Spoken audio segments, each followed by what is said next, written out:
You ain't so tough with that bad boy tuck. I'ma get it how I'm living, I'ma walk the walk. Outline my lines, I rap through thought.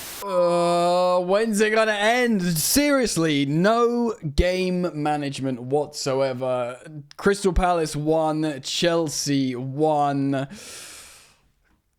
Goals from Cole Palmer and Jean-Philippe Mateta, and the cruel irony here is Cole Palmer gave it away for the Palace equaliser after getting his goal. It's 2 points out of a possible 12. Newcastle winning again. Man City waking up, sticking 4 past West Ham. And we are suddenly not looking like the form favourite team to qualify in the top 4. This is bad. Now, there's so much to talk about here because it wasn't really a bad performance. There's a few fine margins, and essentially it was a mistake that led to a goal. And maybe, just not such fine margins, just not getting the extra goal. We're going to get into it today and look at the stats on SofaScore for reference, but we've got some serious things to talk about here, gang. Here we go. Here are the lineups. As you can see, Rob Sanchez, player of the match on SofaScore. Like, I'm not going to dig him out today. He played all the hits, didn't he? He had some really concerning wobbly moments when he lost his head. He also made a good save. I don't know about player of the match, though, but I don't think he's necessarily the villain in this game. I think Chelsea as a collective are. As you can see, attacking momentum there. Mostly Chelsea, but it doesn't really mean much. It's just, Palace will happily let Chelsea play in certain areas, provided they can take a point of us at the end of the day.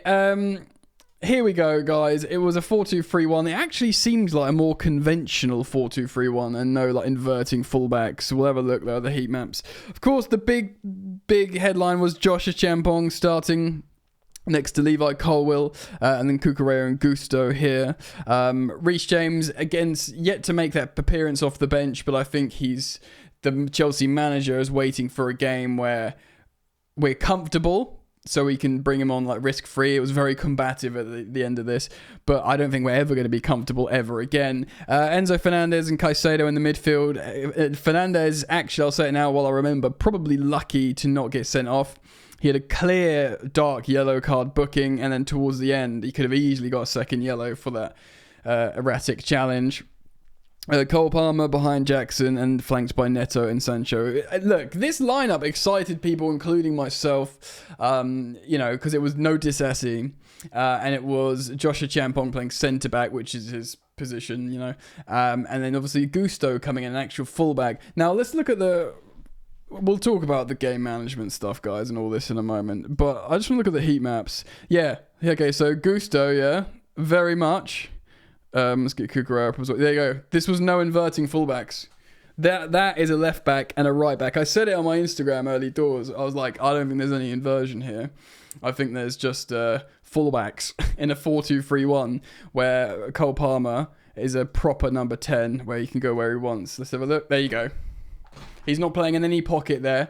This was your good old-fashioned 4-2-3-1 where the guy behind the striker can run around where he wants, and the midfielders, in this case Caicedo and Enzo, cover. There you go. Caicedo doing the N'Golo Kante there. And Fernandez also going everywhere. So it was a double pivot. This was, like I said, it was a conventional 4-2-3-1. A lot of people were getting uncertain about the inverting fullbacks from Maresca at times. It wasn't a bad performance. It was just lacking that final little.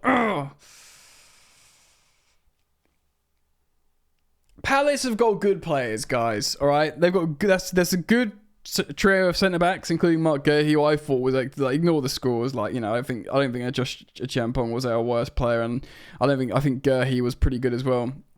But the way they're set up with, Mitchell and Munoz going down the wings, that's a strong midfield as well. Of course, the attacking trio is very, very strong. They've got good players everywhere. Maybe the goalkeeper's not great, but and Dean Henderson, he used to be highly rated, of course, but form dropped off a bit.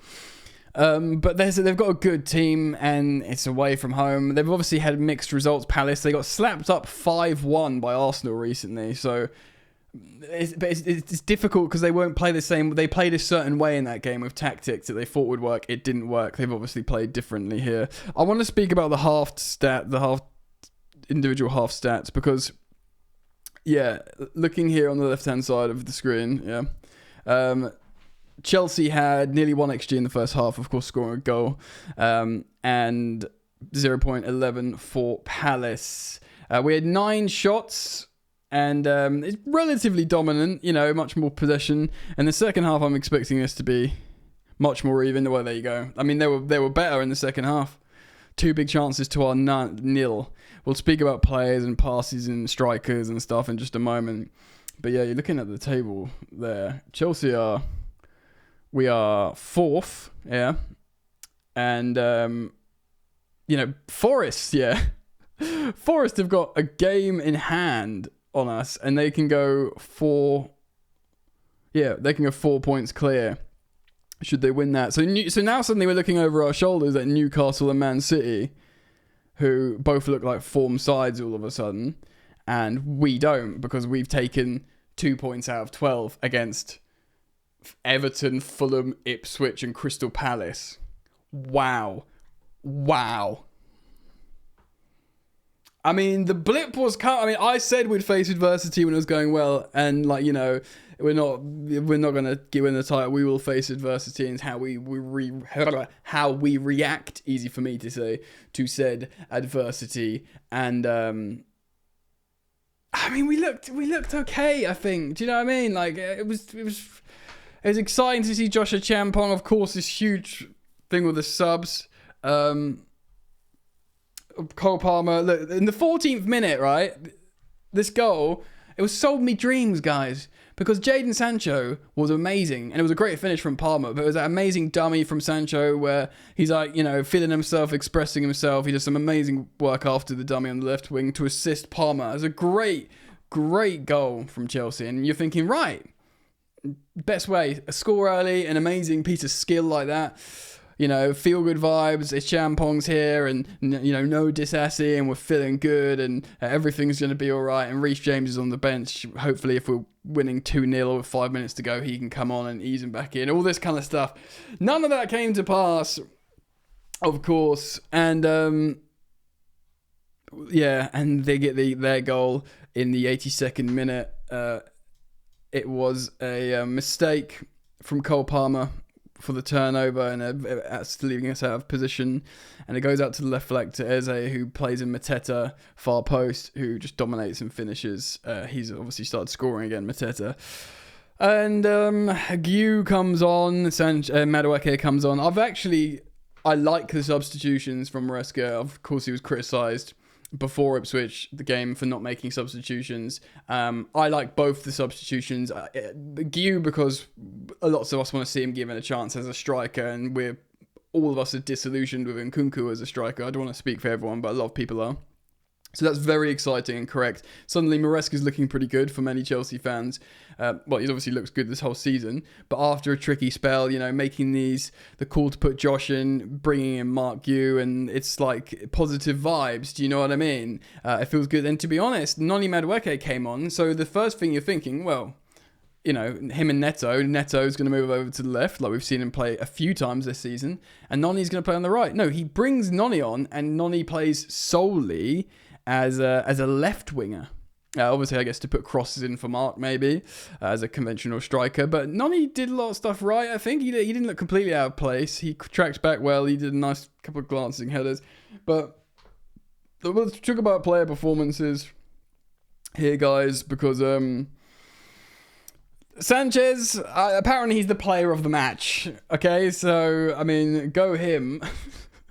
He did give me a heart attack a couple of times. 1 out of 1 run-outs. He made 4 saves inside the box. He claimed... long balls. 9 out of 18. 50% success rate. Which for him is that's good for a goalkeeper. For him, that's otherworldly. Okay. Apart from this wobbly moment where you could see his confidence going. Possible, dare I say, good. Certainly, I'm not going to blame him on the goal. I think all the back four were okay. That's the thing. It was a mistake from Palmer. It was a keenly contested game. I don't think anyone did anything stupid, Maybe Gusto has been a little bit ineffective. Yeah, ground duels 0 out of 5. Oh, you can't see. Ground duels 0 out of 5. Oh, aerial duels 0 out of 1. Possession lost 17. It's a bad game from Gusto. Yeah, and when you've got the likes of Reece James on the bench, Reece James is sounding pretty good right now. I still got love for Gusto, but my word. Again, the midfielders were fine. The first half, both wingers were great. Neto, he's kind of got this like, crazy erratic nature to him, Neto, that sometimes he looks like the best player in the world, but sometimes he looks worrying. Palmer had a couple of bad moments, but he also scored the goal. He's the only guy scoring for us at the moment. And of course, there's Nico Jackson. I do want to speak about Jackson because he was a hot topic on the halftime. He had 3 shots off target, no shots on target. And then, nearly half his ground duels and stuff. The thing is, with Jackson, okay, if Chelsea can buy a starting striker, bring him in and start him. I'm up for it. But I'm not gonna like slag off Jackson because even in this game, like he showed why he's really good systemically and why there was an article in The Athletic about him recently. He's like the best pressing striker in the Premier League. But it's not just his pressing, like a couple of his touches when he brought the ball down the half turn, maybe the beginning of the second half. I can't remember when it was. It was pretty majestic. And he's always making the right run. And a couple of times, maybe more than a couple of times, he looked really frustrated because the ball didn't come to him when it should have done. But he keeps running. But the headline, despite doing everything right generally, when you have 3 shots and none on target, like you're not even forcing good saves, it's very, very frustrating. So yeah, Jackson will always be a great signing for Chelsea. 29 million quid, really young, can score a bunch of goals, does everything right in the tactics and the system, all that kind of stuff. But it does feel like now, like, I don't know if we'd play the same if we had Jean-Philippe Mateta on, because I'm not sure he could do the same stuff Jackson does. But I'll tell you one thing, if Mateta just finds himself in those scoring positions for some reason or another, and he just does better.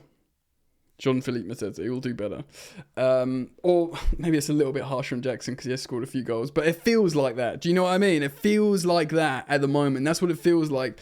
And it is a January transfer window. I mean, if there's one thing about 2 points out of 12, if you're going to do it any time in the season, you do it finishing at the beginning of January, hopefully finishing, because top 4 is worth so much money. So much money. It's worth way more than the cost of like one relatively high profile signing. Do you know what I mean? Like the difference is crazy. Yes, it's probably top 5 for Champions League this season, but I tell you what, man, like the way both Newcastle, I don't know if Bournemouth are gonna be good enough, but the way friggin' like Man City and Newcastle are coming up on the rails, they're not even on the rails, they're literally next to us, and they're like, we're in form, you are not, you know. So like, the bookies will like. In fact, let me just quickly see. Well, I was just checking some odds. They haven't updated yet after the games. But I wonder if Man City are better odds than Chelsea to finish in the top 4 now because of how things are going. I don't know. Again, it wasn't like a disaster class from Chelsea. But it's game management. It's seeing out. It's that, again, I know it's like a broken record, but the youngest team in the Premier League, immaturity, lack of experience, naivety being demonstrated yet again. Very, very frustrating. Look, we're not on a title race, but we need to. It would feel very disappointing not qualifying for the Champions League now. I'm not looking at that game like what a disaster, what's happened to this team, because it would have been a massive away win and a clean sheet with a Champong and Mark Gue getting minutes and stuff. And do you know what the difference is, guys? It was Cole Palmer's mistake. I know it was his goal, but no one's going to dig out Cole Palmer, are they?